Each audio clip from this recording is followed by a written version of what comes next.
안녕하세요. 아마 우리 성도님들은 제가 어떤 사람인지 아직 잘 모르실 겁니다.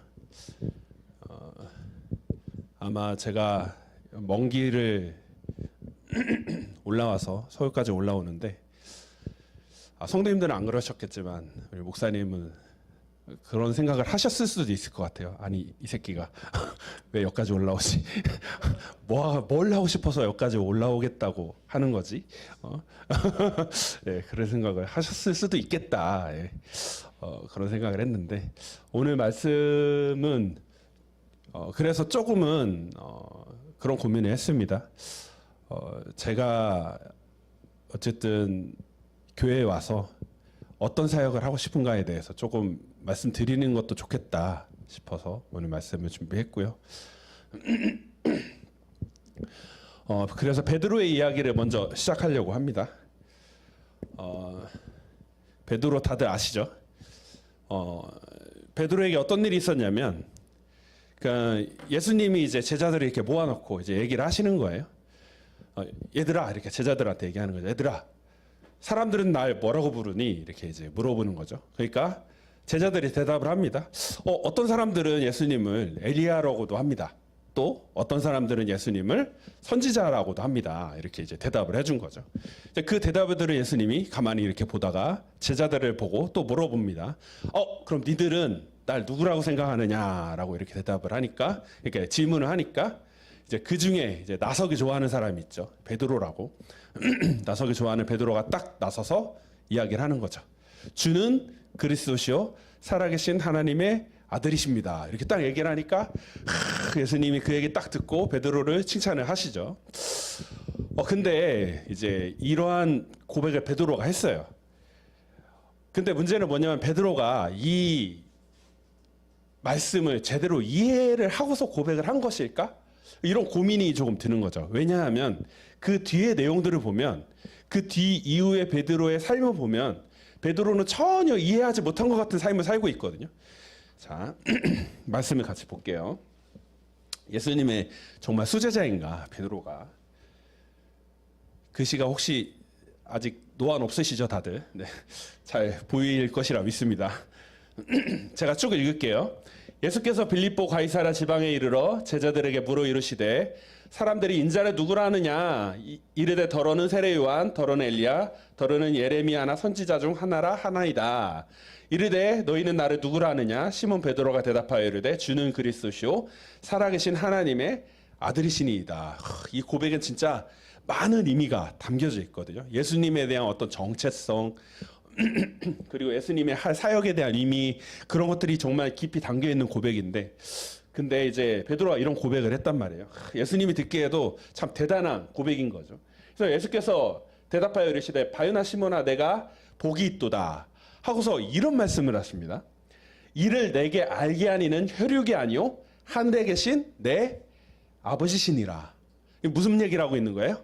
야 베드로야, 네가 지금 한 그 고백은 진짜 너무 복 있는 고백이야. 엄청난 고백이야. 그런데 그 고백은 네가 네 머리로 안 게 아니고 하나님이 너한테 알려줘서 네가 그 고백을 할 수 있었던 거야. 이렇게 이야기를 하고 있습니다. 그래서 여러분 카톨릭에서 베드로를 일대 교황이라고 하잖아요. 그래서 이 고백 위에 교회를 세우셨다. 이렇게 해가지고 베드로 위에 세우셨다고 하는데, 개신교에서는 그렇게 얘기하죠. 베드로 위에 세운 게 아니고 이 고백 위에 세운 거다. 그래서 일대 교황을 베드로로 하는 것은 조금 문제가 있다. 뭐 이런 식으로 이야기를 하는데, 어쨌든 이 고백은 베드로 스스로 솔직히 말하면 베드로가 성경에서 똑똑한 인물은 솔직히 아니죠. 좀 약간 무대포적이고 약간 제가 베드로한테 이런 말을 써도 될지 모르겠지만 약간 지능이 약간 어부여서 그런지 모르겠지만 그런 행동들을 많이 해요. 그런 행동들을. 그래서 그 부분도 이제 설명을 할 건데, 지금 너무나도 엄청난 고백을 했는데 예수님도 아시는 거야. 이건 베드로 이거 네 고백이 아니구나. 너무나도 복 있는 고백을 했지만 너의 고백이 아니고 이 고백은 하나님이 알려주신 거야. 이렇게 해서 칭찬을 받았지만 뭔가 깨름직한 이런 말씀을 하시는데, 역시나 바로 뒷부분에 이제 그 베드로가 이 말씀을 제대로 깨닫지 못했다라는 그 내용이 성경에 나오게 됩니다. 이제 예수님이 이 고백을 듣고 처음으로 제자들한테 그런 얘기를 하기 시작해요. 그 이전에 이런 얘기를 안 했어요. 어떤 얘기냐면 이제 나는 죽을 거야. 이제 나는 저 십자가에 달려 죽을 거야. 그리고 3일 만에 부활할 거야. 이 얘기를 그 이전에 안 했어요. 근데 제자들에게 처음 이 이야기를 꺼내게 됩니다. 그런데 그 이야기를 들은 베드로는 어떻게 해요? 다들 말씀의 내용을 아시는 분들 다 아시죠? 그 이야기를 들은 베드로는 주님 내가 예수님 죽지 못하게 막겠습니다 하고서 막 이렇게 하죠. 자, 그 말씀을 같이 보도록 하겠습니다. 바로 16장 21절이에요. 4절밖에 차이 안 나요. 같은 장소입니다. 바로 그 자리에 그 엄청난 고백을 했던 바로 그 자리에서 이제 이런 얘기를 하는 겁니다.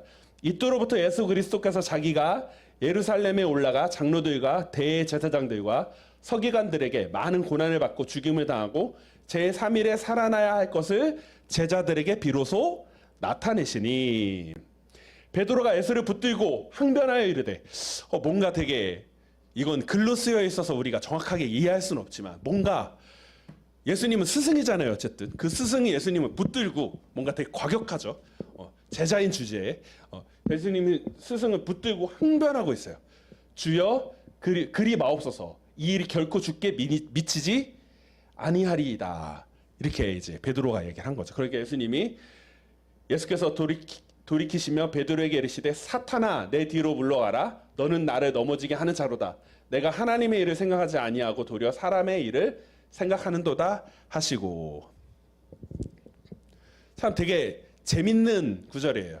천국과 지옥을 왔다 갔다 하고 있어요. 지금 베드로가 앞에서는 너무나도 복 있는 고백을 예수님 앞에서 했다면 바로 뒤에는 예수님의 지금 일을 망치려고 하고 있는 거죠. 우린 이미 결과를 다 알고 있기 때문에 예수님은 십자가에 돌아가셔야 되고 그리고 또 3일 만에 부활하셔야 되고 우리 다 알고 있기 때문에 이 내용에 있는 베드로를 보면서 참 바보같이 왜 저래 이렇게 말할 수 있겠지만 베드로의 입장에서는 좀 그럴 수 있어요. 예수님이 죽겠다고 하니까 내가 받겠습니다 이렇게 한 건데 근데 그걸 보고 예수님이 오히려 더 심각한 얘기를 하시는 거죠. 사탄에 물러가라. 상당히 과격한 표현인 거죠.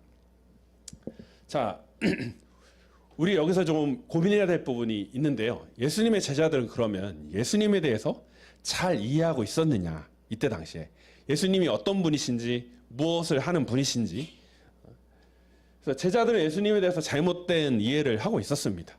베드로가 저런 행동을 한 것은 다 이유가 있는 거예요. 그래서 예수님의 제자들은 예수님이 유대의 왕이 되길 원했어요. 그러니까 예수님이 예루살렘에 들어갈 때 사람들이 호산나 다윗의 자손 예수여 이렇게 외치잖아요. 그렇죠? 다윗의 자손이라는 말이 되게 중요한 의미거든요. 이스라엘 백성들에게.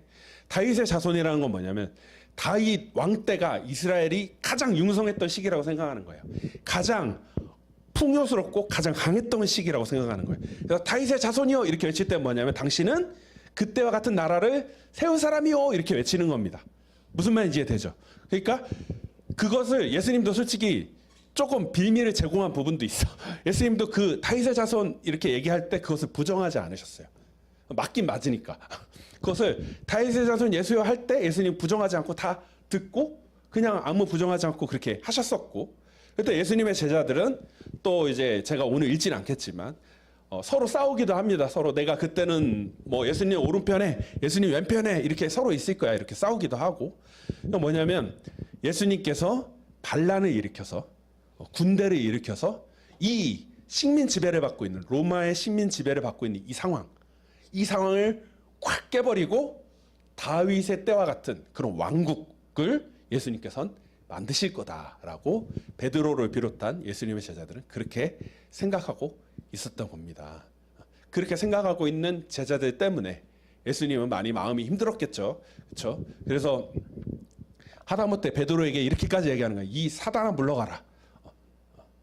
예수님 입장에서는 예수님은 이 땅에 오셔서 가장 많이 이야기하신 내용이 하나님 나라를 이야기하셨거든요. 이 땅에 이루어질 하나님 나라는 이런 나라야. 이런 나라야. 계속 이야기했는데도 그 하나님의 나라를 제자들은 잘못 이해한 거예요. 왕국, 왕이 있는 나라, 인간 왕이 있는 나라로.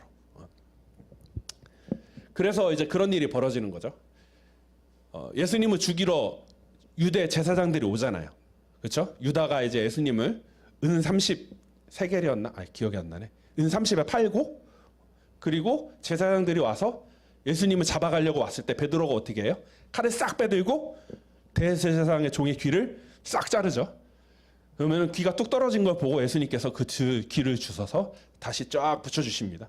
붙여주시면서 뭐라고 하냐면, 야 베드로야, 나한테 뭐가 있냐면 12부대나 되는 천사의 부대가 있어. 이 엄청난 부대가 있어서 말 한마디만 싹 쓸어버릴 수 있어. 그런데 내가 그거 하지 않는 거야. 베드로야, 뭔 말인지 알아먹겠니? 그런 얘기를 하시면서, 제가 읽진 않겠지만 그런 얘기를 하시면서 이런 얘기를 하시죠. 칼로 일어난 자는 칼로 망하느니라, 이렇게 얘기하는 거죠. 그러니까 예수님께서 그동안 계속 이야기하신 그 하나님 나라, 그 하나님 나라는 칼로 이루는 하나님 나라가 아니야, 베드로야. 이렇게 말했는데도 그때 베드로가 깨달았는지는 모르겠지만 제가 봤을 땐 못 깨달았었을 것 같아요. 그러니까 또 그 이후에 또 다른 일이, 다른 사건이 벌어지죠.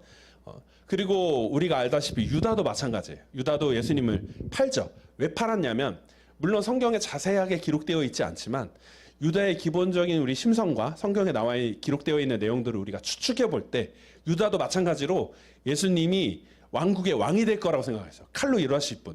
근데 예수님은 뜬금없이 그런 얘기를 하는 거예요. 제자들 앞에. 나 죽을 거야. 나 십자가에 매달려 죽고 3일 만에 부활할 거야. 이런 얘기를 하는 거죠. 죽으면 아무 소용 없잖아요.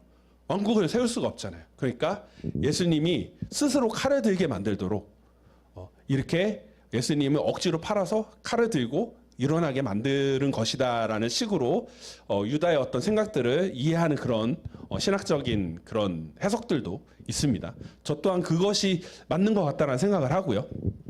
어찌됐든 그렇게 예수님이 이제 붙잡혀 가고, 또 베드로에게 어떤 일이 벌어지냐면, 이제 예수님이 재판 받고 있을 때 또 그 재판 받고 있는 장소로 베드로가 가죠. 몰래 갔더니 어떤 사람이 딱 나타나서 베드로에게 얘기하죠.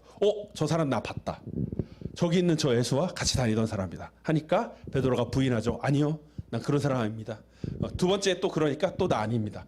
또 세 번째 어떤 사람이 딱 나와서 저 사람 맞다고, 저 사람 저 예수와 같이 다니는 사람이라고 하니까 베드로가 이제 흥분해서 나 아니라고. 저 사람과 나는 아무 관련 없는 사람이다, 이렇게 얘기를 해버리죠. 그러니까 그 얘기를 예수님께서 들으셨는지, 또 그 이야기하는 베드로를 바라보시고, 또 베드로와 눈이 마주치죠. 그리고 베드로는 그 예수님의 눈빛을 보고 또 어떻게 해요? 성문 바깥으로 나가서 옵니다. 그러니까 베드로는 이런 사람이에요. 또 지금 이야기한 이 내용들을 보면 베드로는 어떻게 보면 엄청난 잘못을 저지른 거죠. 예수님을 배신한 거예요. 예수님을 정말 부인한 거죠. 난 저 사람과 아무 관련 없습니다. 배신한 거예요. 어떤 소설이나 영화 같은 거 보면 이런 배신한 사람들의 최후는 어떻습니까? 이런 배신한 사람들이 이제 그에 합당한 벌을 받죠. 그래야 우리는 그런 걸 보고 속이 시원해.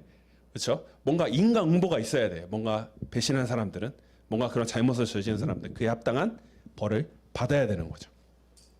그래서 베드로가 이렇게 예수님을 부인했어요. 그렇게 부인한 상태에서 이제 다시 예수님이 부활한 이후에 오늘의 장면이 이제 나타나게 되는 겁니다. 이제 제가 이런 이제 빌드업을 하는 이유가 이제 요 상황에서 나타나는데, 이제 다시 예수님을 만나서, 부활하신 예수님을 만나서 예수님이 가만히 베드로를 부릅니다. 야 베드로 일로 와봐 하고서 베드로에게 물어보는 거죠. 야 베드로야, 너 나를 사랑하니? 이렇게 물어보는 거예요. 요게 이제 여러분 아시는 분 아시겠지만 요 부분에 헬라어로 보면 유대인에게 사랑이란 단어는 세 개가 있습니다. 그러니까 헬라어로 사랑이란 단어 세 개가 있는데, 첫 번째는 아가페라고 하고, 두 번째는 필로에 이렇게 이야기하기도 하고, 세 번째는 여러분 다 아는 에로스.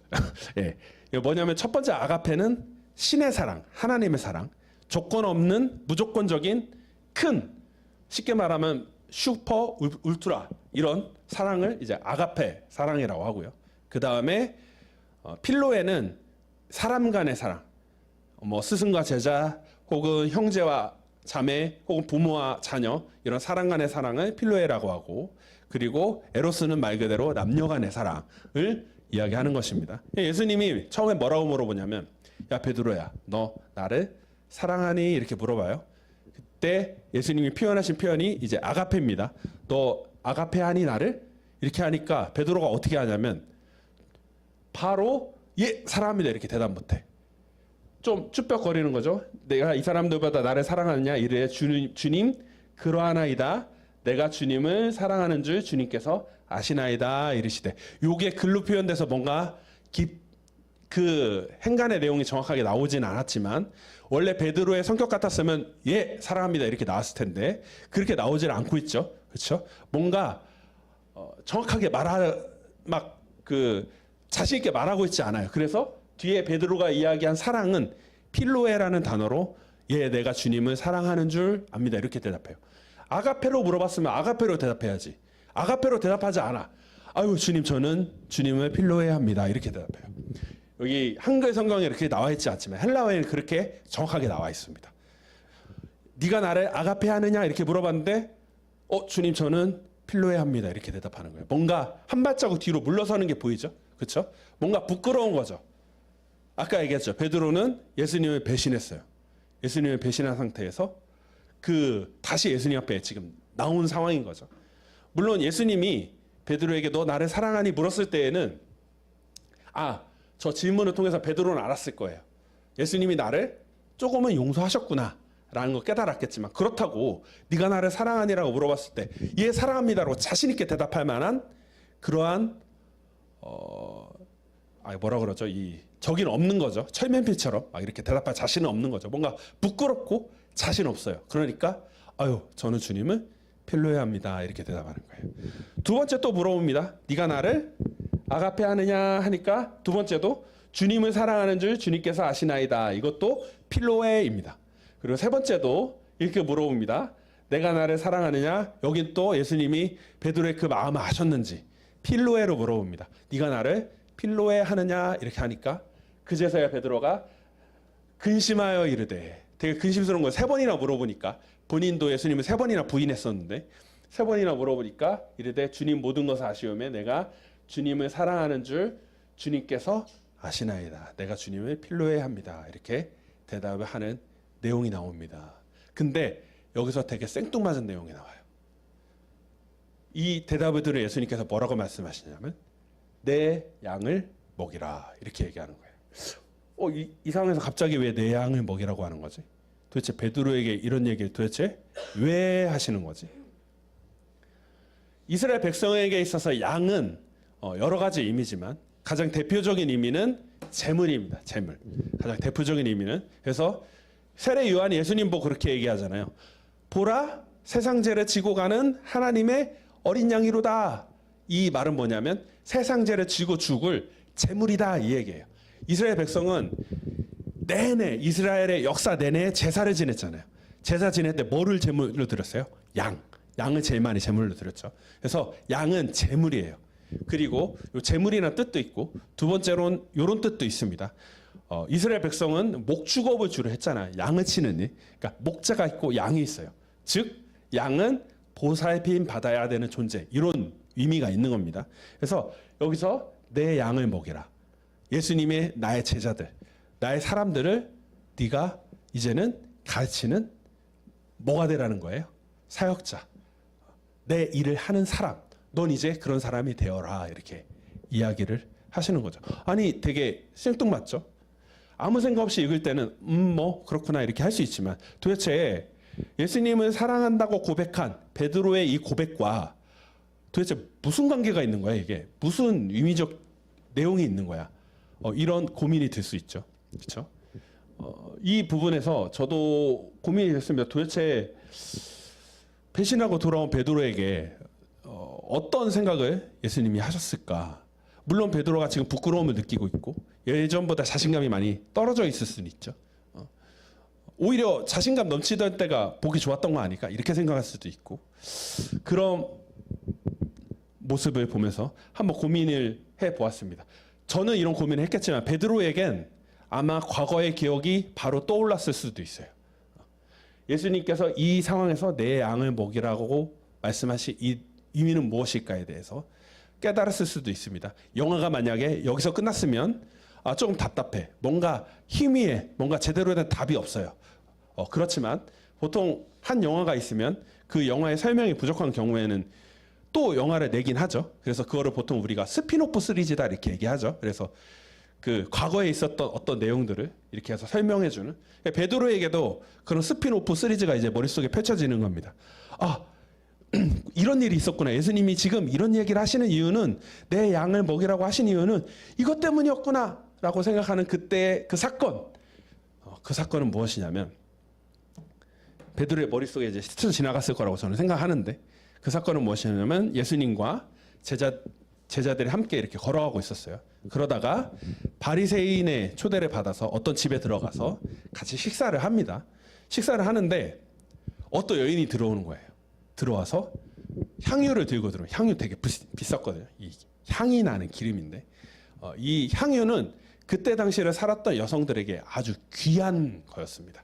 그 귀한 향유를 예수님의 발에 붓고 예수님의 발을 씻어주고 있는 거예요. 오, 상당히 놀랄 일이죠. 그렇죠? 왜냐하면 이 향유는 그때 당시 여성들에게 얼마나 귀했냐면, 솔직히 말하면 요즘은 남녀가 평등한 시대지만 그때는 그런 시대가 아니었거든요. 여성들은 좋은 남자를 만나야 돼. 어떤 남자를 만나냐에 따라 삶이 달라져요. 뭐냐면 그 향유는 뭐냐면 자신을 포장해주는 중요한 가치를 품은 그런 기름이었던 거예요. 그때 당시에는 사막이었고 몸에 냄새도 나고 잘 씻지도 못했을 거 아니야. 그런데 좋은 향유를 가진 여성들은 자기 몸에 기름을 발라서 좋은 향이 나게 했을 것이고, 그리고 그 향을 맡은 남성들을 이제 자기에게 이렇게 꼬실 수 있게 됐을 것이고, 그래서 그 향유는 또 결혼할 때도 가져가는 상당히 귀중한 물품이었던 것입니다. 그리고 상당히 비쌌고 기름이잖아요. 그래서 그 비싼 향유를 예수님의 발에 붓는 거예요. 자, 그 장면을 보고 두 종류의 사람이 있죠. 예수님의 제자들이 있고 이쪽엔 바리새인들이 있고, 두 가지의 생각이 이제 왔다 갔다 하는 겁니다. 예수님의 제자들은 어떤 생각하냐면, 어우, 저 비싼 향유, 저 비싼 향유를 저렇게 부어버리면 너무 아깝지 않아? 저 비싼 향유를 팔아서 불쌍한 사람들을 도우면 그러면 저 더 좋을 텐데, 이런 생각을 한쪽에서 하는 것이고, 요 바리새인들인 요 한쪽에 있었던 사람들은 어떤 생각을 하냐면, 저 여인이 누군지 알고 예수님이 저 여인의 저런 행동을 용납하고 있는 거지? 저 여인은 죄인인데, 정말 성경에 어떤 죄인인지 정확하게 나오진 않습니다만 저 여인은 죄인인데, 죄인인 저 여인은 왜 예수님이 부정하지 않고 밀어내지 않고 저 행동을 가만히 용납하고 있는 거지? 이런 생각을 바리새인들은 하고 있는 거예요. 양쪽의 생각들을 예수님은 이제 다 아시고 두 제자를 부릅니다. 베드로와 요한을 불러요. 딱 베드로와 요한을 부릅니다. 불러서 이제 질문을 하는 거야. 야, 베드로야, 요한아, 어떤 사람이 있고 자기에게 빚진 사람이 또 두 사람이 있어. 근데 한 사람은 100만 원을 빚졌고 한 사람은 1억을 빚졌어. 이렇게 얘기하는 거예요. 자, 그런데 그 두 사람이 나타나서 우리 너무 힘듭니다. 저 빚을 갚을 수가 없어요. 이렇게 얘기하니까 그 주인이 오케이, 좋아. 너희들 힘들다 그러니까 너희들의 빚을 탕감해 줄게. 이렇게 얘기했다는 거예요. 예수님이 이렇게 이제 비유로 설명합니다. 그런 다음에 제자들에게 물어보는 거예요. 야, 그러면 두 사람 중에 100만 원을 빚졌던 사람 그리고 1억을 빚졌던 사람 중에 누가 더 고마워하겠니? 이렇게 물어보는 거예요. 그러니까 제자들이 뭐라고 대답해요? 당연히 1억을 빚진 사람이 고마워하겠죠. 라고 대답을 하니까 예수님이 얘기하는 거야. 그거야. 더 많이 탕감받은 사람이 더 고마워하는 거야. 지금 무슨 말 하고 싶으신 거예요? 지금 이 여인은 죄인이고, 그리고 그 죄인이었던 사람은 그 죄를, 그 전후 사정은 나오지 않지만 죄를 탕감받은 거잖아요. 그래서 그 자신의 죄, 탕감받은 자신의 죄를, 탕감받았던 그 감사함을 지금 뭘로 표현하고 있는 거예요? 너무나도 자기에게 가장 귀한 그 향유, 너무나도 소중한 향유를 예수님의 발에 부음으로 그 사랑을 지금 표현하고 있는 거죠. 그러면서 이렇게 말씀하시는 거예요. 더 많이 사함받은 사람이 더 많이 사랑하게 되는 거야 라고 말씀을 하십니다. 한 바리새인이 예수께 자기와 함께 잡수시기를 청하니 이에 바리새인의 집에 들어가 앉으셨을 때에 그 동네에 죄를 지은 한 여자가 있어 예수께서 바리새인의 집에 앉아 계심을 알고 향유 담은 옥합을 가지고 와서 예수의 뒤로 그 바위 곁에 서서 울며 눈물로 발을 적시고 자기 머리털로 닦고 그 발에 입 맞추고 향유를 부으니 예수를 청한 바리새인이 그것을 보고 마음에 이르되 이 사람이 만일 선지자라면 자기를 만지는 이 여자가 누구며 어떠한 자 곧 죄인인 줄을 알았으리라 하거늘 예수께서 대답하여 이르되 시몬아 내가 내게 이 말이 있다 하시니 그가 이르되 선생님 말씀하소서. 이르되 빚 주는 사람에게 빚진 자 둘이 있어 하나는 500데나리온을 줬고 하나는 50데나리온을 줬는데 갚을 것이 없으므로 둘 다 탕감해 주었으니 둘 중에 누가 그를 더 사랑하겠느냐. 시몬이 대답하여 이르되 내 생각에는 많이 탕감함을 받은 자이나이다. 자니이다. 이르시되 내 판단이 옳다 하시고 그 여자를 돌아보시며 시몬에게 이르시되 이 여자를 보느냐. 내가 내 집에 들어올 때 너는 내 발 씻을 물도 주지 아니하였으되 이 여자는 눈물로 내 발을 적시고 그 머리털로 닦았으며 너는 내게 입 맞추지 아니하였으되 그는 내가 들어올 때로부터 내 발에 입 맞추기를 그치지 아니하였으며 너는 내 머리에 감람류도 붙지 아니하였을 때 그는 향유를 내 발에 부었느니라. 이러므로 내가 내게 말하노니 그의 많은 죄가 사하여졌도다. 이는 그의 사랑함이 많음이라. 사함을 받은 일이 적은 자는 적게 사랑하느니라. 이 여자는 많이 탕감받았고 그렇기에 많이 사랑한다. 베드로 너는 나에게 입 맞추지도 않고 내 발 씻은 물도 주지 않고 너의 가장 귀한 것을 나에게 주지 못하였잖아. 근데 저 여인은 아니잖아. 저 여인은 자기의 가장 귀한 것을 나에게 주고 있잖아. 그렇게 사랑을 표현하고 있잖아. 이렇게 할 수 있는 이유는 뭐냐면 저 여인은 많은 것을 탕감받았기 때문이야. 아직 많은 것을 탕감받지 않은 사람,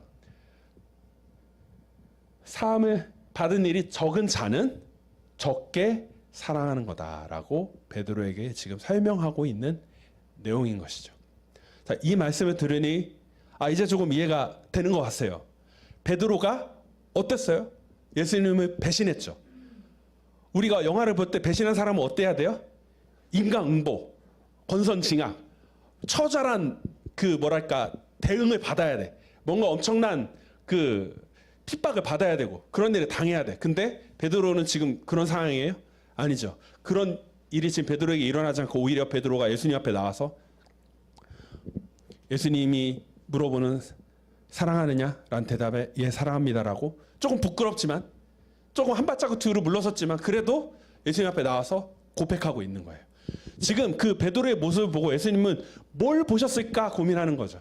뭘 보셨을까 예수님은 도대체 그 베드로의 모습을 보고 이전에는 베드로는 자신감 넘쳤잖아요. 주는 그리스도시요 살아계신 하나님의 아들이시니이다. 자기 생각도 아니면서 자기 머릿속에 들어온 생각이 자기가 평소에 고민했던 생각도 아니야. 솔직히 말하면 하나님이 심어준 생각임에도 불구하고 자신 있게 얘기할 만큼 항상 나서서 뭔가 얘기할 만큼 자신감 넘쳤던 베드로가 이제는 한 발자국 뒤로 밀러서서 내가 죄인임을 깨달은 거죠. 내가 뭔가 실수한 사람이야. 내가 뭔가 예수님한테 잘못한 사람이야. 나는 부족한 사람이고 뭔가 나서기에는 나는 그럴 수 없어. 그러니까 예수님이 불러서 내가 나를 아가페 하느냐 물어봤을 때 베드로가 차마 예 아가페 합니다 못하고 필로에 합니다. 내가 그래도 예수님 사랑합니다. 난 부족하고 죄를 지었지만 그래도 예수님 앞에 내가 붙어 있겠습니다. 지금 그렇게 이야기를 하고 있는 것이죠. 그 베드로를 보고 예수님이 이제 생각이 드는 거죠. 얘 이제 쓸만해졌구나. 자기의 사함 받은 만큼 부끄러움을 느낄 줄 아는구나. 자기가 지었던 죄만큼. 그것을 이제는 사함 받았다고 생각하니까 예수님 앞에 나왔을 것이고 그만큼 이제 사랑할 준비가 되어 있구나라는 것을 예수님께서 이제는 판단하셨을 것이다 라고 저는 생각을 합니다. 그래서 드디어 이 말씀을 하시는 거죠. 내 양을 먹이라. 내 양을 치라. 넌 이제 내 성도, 내 백성, 예수님이 항상 이야기했던 하나님 나라 백성, 그 백성들을 먹일 준비가 됐어. 먹일 수 있는 이제 내 종이야. 넌 이제 나의 사도야. 라고 예수님이 말씀하시는 겁니다. 속으로 그렇게 생각하셨을 수 있어요. 아, 드디어 쓸만해졌다. 진짜 사탄 같은 놈이었는데, 말 더럽게 안 듣는 놈이었는데 이제야 조금 쓸만해졌구나. 되게 신기한 게 뭐냐면 배신을 하고 나서야, 죄를 짓고 나서야 예수님에게 이런 이야기를 듣기 시작했다는 거죠. 성경에 이 죄라는 단어가 나오는데 우리가 일반적으로 생각하는 죄라는 단어와 성경에 나오는 죄는 약간 개념이 다릅니다. 이 부분은 제가 차후에 또 저와 같이 말씀을 같이 보다 보면 또 이야기를 할 거예요. 어쨌든 여기에 나와 있는 베드로의 잘못된 죄는, 그것은 베드로를 한 단계 더 성장시키는 그런 계단이 되었습니다.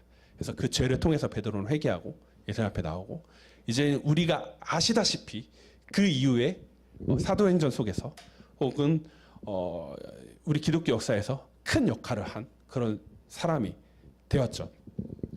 제가 이 말씀을 준비한 이유는 무엇이냐면 항상 그런 고민을 합니다. 하나님의 일을 하는 사람이란 어떤 사람일까? 무엇을 하고 싶은 사람일까? 젊었을 땐 그랬어요. 저 어쨌든 목사님이랑 같은 신학교를 다녔지만 저도 청년 때 그랬습니다. 무슨 사역하겠습니다. 저 그렇게 얘기했거든요. 사회복지하는 사역하겠습니다. 어린 아이들 돕고 막 그 어려운 사람들 돕는 그런 사역하는 게 제 꿈입니다. 막 이렇게 얘기했었거든요. 어떤 무엇을 하고 싶다. 예를 들어서 뭐 어떤 사람은 선교를 하겠습니다. 뭐 이렇게 얘기하는 사람들도 있을 것이고, 그런 행위적인 것은 물론 그런 고백을 하는 것이 나쁘다는 게 아니에요. 그런 고백을 통해서 또 그것을 실천하게 되는 거니까. 근데 그게 중요한 게 아니고 내가 어떤 준비가 되어 있느냐가 중요한 거다라는 거죠. 나는 사랑할 수 있는 사람이냐? 나는 내가 가지고 있는 이 죄, 내가 가지고 있는 이 문제들을 잘 극복하고 그것을 극복한 만큼 사랑하고 섬길 수 있는 사람이냐? 이것이 사역자로서 하나님의 일을 하는 사람으로서 너무나도 중요한 것이라는 것을 저는 이 말씀을 통해 깨달았습니다. 되게 이제 초기잖아요. 완전 초반이거든요. 예수님이 하늘로 올라가시고 그리고 이제 성령을 받은 이후에 사역을 시작하는데, 이때는 아직 예수님 올라가지도 않은 정말 가장 초기의 상황이거든요. 이때 가장 먼저 예수님은 베드로의 무엇을 체크하시는 거냐면 이 마음을 체크하시는 거예요. 행위가 아니고 마음을. 넌 이제 준비가 되어 있는 사람인지 아닌지 물어보시는 거예요. 너 나를 사랑하니? 그러니까 만약 거기서 베드로가 이전처럼 예! 하고 자신 있게 했으면 한숨을 쉬었을 수도 있을 것 같아요. 근데 그게 아니고 자신의 부족한 부끄러움을 이제 내려놓고, 그리고 그 부끄러움을 이겨서라도 그래도 부끄럽지만 내가 여기서 예수님 또 사랑합니다라고 얘기하는 것이 예수님 듣기에 조금 민망할 수도 있겠지만 그래도 예수님 사랑합니다라고 말한 그 베드로의 고백을 보면서 이제 됐구나. 이런 자세가 되어 있는 베드로는 그 이후에 이방인들을 만나면서도 많은 다른 문제 있는 사람들을 만나면서도 이제 품을 수 있게 되는 거죠. 왜냐고요? 그들에게 잘못이 있을지언정 난 쟤들보다 더 큰 잘못을 하는 사람인데, 나는 더 큰 죄를 지었던 사람인데, 나는 예수님의 부인까지 했던 사람인데, 더 문제 있는 사람들, 더 부족한 사람들 보면서 어떻겠어요 이제는. 그래, 괜찮아. 그래도 난 사랑할 수 있어. 왜냐하면 난 더 크게 죄 지었던 사람이니까, 더 문제 있었던 사람이니까. 이렇게 깨달아가면서 베드로도 성장해 갔을 것이라고 저는 믿습니다. 우리가 교회에서 많은 일들을 합니다. 때로는 뭐 설거지도 하고, 때로는 PPT도 하고, 물론 그럴 수도 있어요. 작은 교회 같은 경우 할 사람이 없어서 내가 아니면 할 사람이 없어. 도저히 가만 놔둘 수는 없고 그냥 없이 보내기엔 좀 도저히 좀 그렇고, 그래도 괜찮아요. 혹 그런 마음으로 하더라도 괜찮습니다. 그런 마음도 너무 귀하고 감사한 마음이고, 다만 그건 필요한 것 같아요. 그냥 그런 마음으로만 우리가 교회를 하면 지칩니다. 괴롭고 힘들어요. 그럴 때 우리가 그러면 하나님 앞에 바로 선 사람들은 정말 지치지 않고 하나님의 일을 매일 어떻게 할 수 있을까? 괴롭지 않은 마음으로 저 일을 어떻게 매일 할 수 있을까 했을 때 해답은 여기에 있는 거죠. 그 마음에 사함받은 만큼 감사하니까 할 수 있는 거예요. 내가 이 일을 함으로 뭔가 대가가 있기 때문에 하는 게 아니고 이미 나는 내가 일을 할 수 있을 만큼의 더 큰 일을 감당할 수 있을 만큼의 사함을 받았어. 더 큰 일을 감당할 수 있을 만큼의 사랑을 받았어. 그렇기 때문에 난 이미 충분히 감사할 만큼 본 일을 받았기 때문에 또 그것을 할 수 있게 되는 거예요. 그게 바로 우리가 하나님의 일을 하는 원리인 것입니다. 그런 마음이 우리 성도님들과 또 저에게도 있기를 기도합니다. 제가 이 서울에 이 교회까지 온 것은 뭔가 하고 싶어서 온 건 아닙니다. 여러 가지 상황과 환경 때문에 솔직히 말하면 어쩔 수 없이 왔습니다. 어쩔 수 없이 왔고 진짜 고민이 많았거든요. 고민이 많았지만 하지만 제가 언제까지 또 올라올 수 있을지 모르겠고 최선을 다해서 올라올 겁니다. 올라올 거고 어떻게 올라올 수 있을지 모르겠고 그 과정 가운데 어떤 일들이 벌어질지 모르겠지만 베드로에게 사랑하느냐 물어보시는 예수님의 그 말씀을 또 예수님이 나에게도 하신다고 저는 믿고 그 말씀에 예수님 사랑합니다라고 사함받은 깊은 마음으로 고백하고 또 우리 주변에 있는 우리 성도님들과 우리 교회 가운데 삶으로 있는 모습 그대로 이것을 실천하는 그런 사역을 하고 싶습니다. 그런 우리 성도님들도 마찬가지일 거예요. 우리 만나는 사람들을 어떤 마음으로 대하느냐에 따라서 그것이 사역이고 그것이 하나님의 은혜라는 것을 우리 함께 기억하고요. 그런 마음으로 또 한 주를 살아갈 수 있기를 기도합니다.